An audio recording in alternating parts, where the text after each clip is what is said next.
Lately, there's been a lot of talk about the US-Mexico border. Ironically, the biggest problem concerning the border isn't an immigration issue or drug cartel related. It's actually an ongoing environmental disaster, a crisis that requires urgent cooperation between the US and Mexico to be fixed. This threat is jeopardizing the health and well-being of millions of people and animals in both countries. You see, our ocean knows no borders. When it rains, millions of gallons of untreated sewage, along with dangerous chemicals, heavy metals, and thousands of pounds of trash, flow into the Pacific Ocean and travel up and down the coast, polluting our coastlines and marine environments. This threat is an increasing burden on not only marine life and coastal recreation, but the massive economies that these coastal communities support.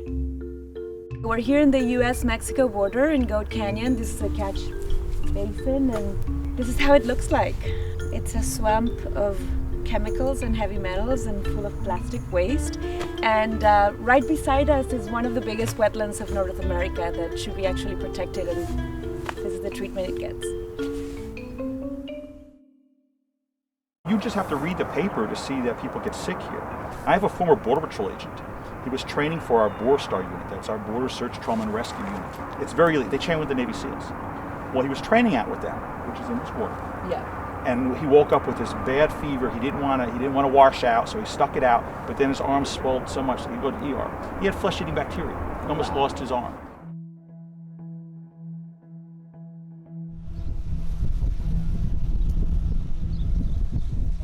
Estamos en este momento en el Cañón de los Laureles. Podemos ver cómo muchas casas no están conectadas al drenaje de aguas residuales, y lo que ocurre es que su drenaje termina en el cañón, y podemos aquí ver todos los escurrimientos. En este momento la niña va cruzando. Ay, hermoso. Y esa es una situación de salud pública muy grave, porque los niños están viviendo en estas áreas. Aquí huele muy mal y están constantemente ellos respirando toda la materia fecal que corre por aquí, más otras cosas que debe de haber, además de bacterias, lombrices, virus. Y toda esta agua termina en Estados Unidos, en el cañón de la Cabra.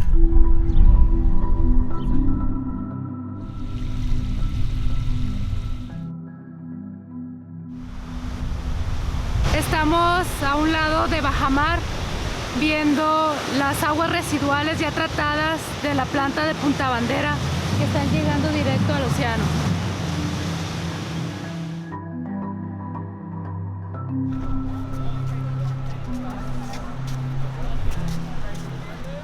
Me he enfermado de conjuntivitis, me ha enfermado del estómago, infecciones estomacales, y me he enfermado de infecciones del oído. También he escuchado que surfers se han enfermado, que salvavidas se han enfermado también por entrar cuando el agua está contaminada. Pues no existe esa frontera realmente de la basura ni de la contaminación del agua, y nos afecta a los dos. So we're here in Imperial Beach, one of the most beautiful beaches in Southern California, and if I get in the water right now, I could get hepatitis, flesh-eating disease, staph infections, and any sort of unknown viruses. I've been sick many times, double ear infections, things like that. All the surfers in the South Bay, we all get sick. It's just part of living here.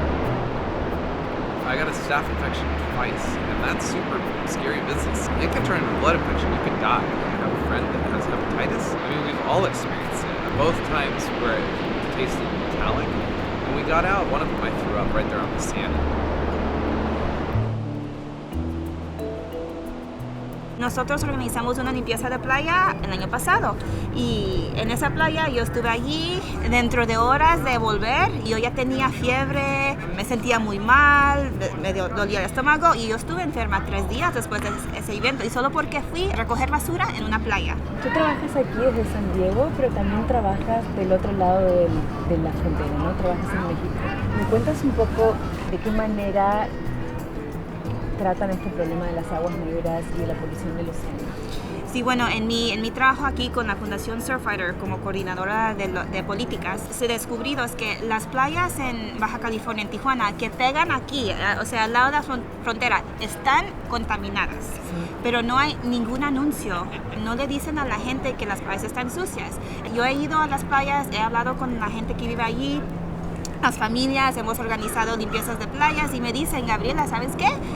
Yo nunca sabía por qué mis hijos se enfermaban. Es súper complicado porque aquí nuestra ley de agua limpia es diferente que la ley en México. Claro. Entonces la cuestión es, bueno, ¿cuál ley manda?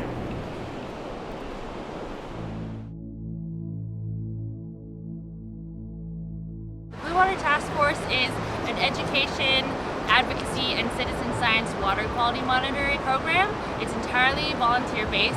They go out once a week and sample and then process the results, post them, and then we distribute the results out to the community. And we also want to work to educate the public about what that data means for their health. So what's the difference between a green rating and a yellow rating for your health and safety specifically?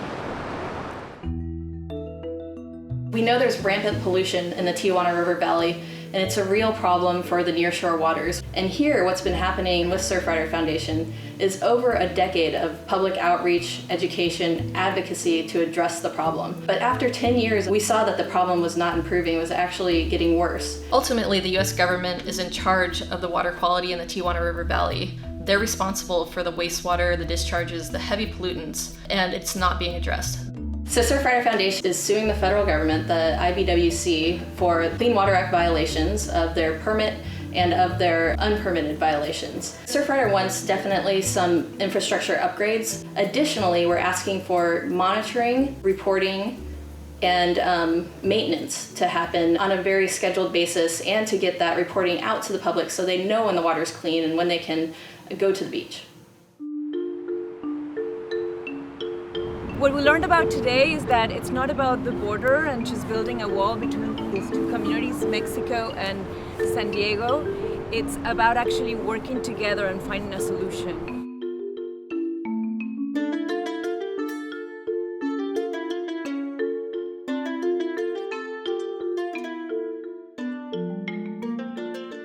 Go to surfrider.org to learn more and take action.